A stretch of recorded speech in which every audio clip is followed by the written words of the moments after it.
For my project, I chose to focus on the recycling system and its several weak spots, specifically in the town of La Crosse, Wisconsin. All right, sounds good. And you said single stream. Can you explain any flaws within that system?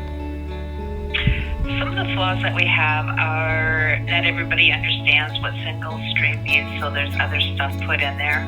I have gotten items that aren't recyclable, other plastics. Also, one of the biggest problems is that people don't clean out their containers, so we get contaminated recyclables.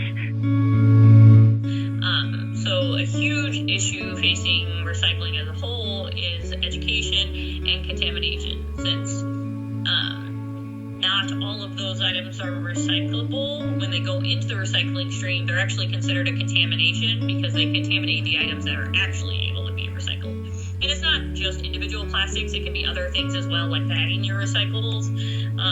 Recyclables to go through the system can't actually be bagged.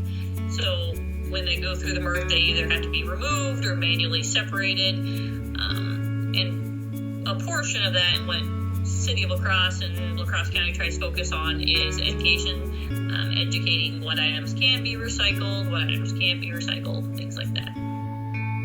Jackie and Cher just brought up two of the main issues with not being able to properly recycle in La Crosse.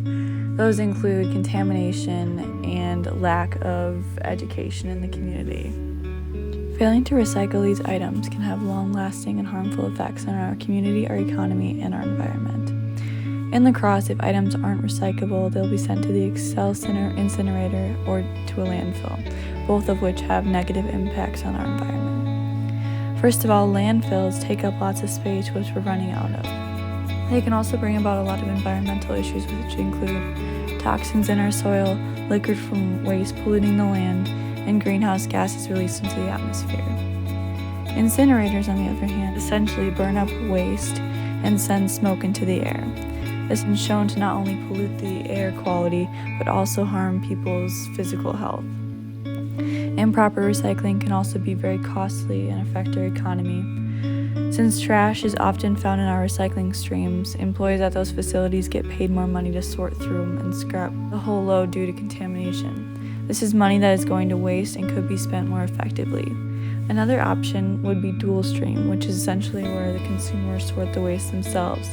The issue with this system is that the quantity of materials goes down, and we'll still be paying more in order to keep these materials sorted along the way.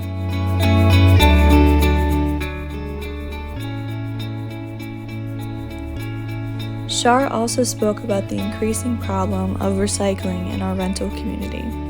Since 50% of properties in La Crosse are rental properties, this is considered to be where the issue grows. She informed me that these landlords can be difficult to cooperate with when it comes to recycling. When speaking to current La Crosse rental tenants Kaylee Nickvado and Julie Schufreider, I learned that they're not even provided with in-unit recycling bins and must use makeshift ways to transport their recyclable materials.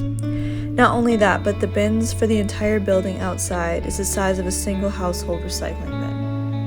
The overall plan is to improve outreach and education of the members of the La Crosse community on proper recycling habits. We could do this by using QR codes on the recycling bins and providing recycling bins in every unit of every rental property to increase the quantity. What we're looking at is outreach and education. So one of the items actually on next week's policy board meeting is we're going to discuss creating a recycling video, linking it to the county website. We're going to create a QR code for the waste containers so people can scan it on their phone, be direct link to the video. Because there's always slight changes in the recycling market from what items are acceptable to what are not, we want to be able to provide all the citizens of the region with the most updated information as quickly as possible. So that's really where we're always focusing and looking for changes and ways to improve is through outreach and education.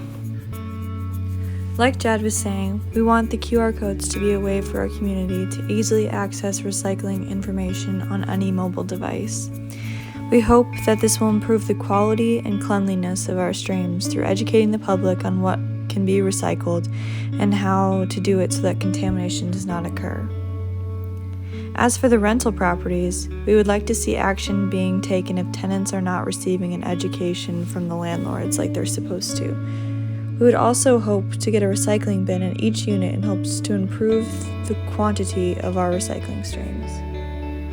But I think the biggest shift that you're seeing and we're seeing, primarily because of an interest in it, is moving away from the out of sight, out of mind kind of mentality and taking a more, self-internal look at recycling. And I think as far as globally, I think you will see that increase. I don't think there's going to be a decrease in interest in recycling. I think there's always going to be a push for that, but a more specifically about what that whole cycle is. Whole cycle mentality versus just singular incident mentality where, we shipped it and it's gone, so we don't have to worry about it.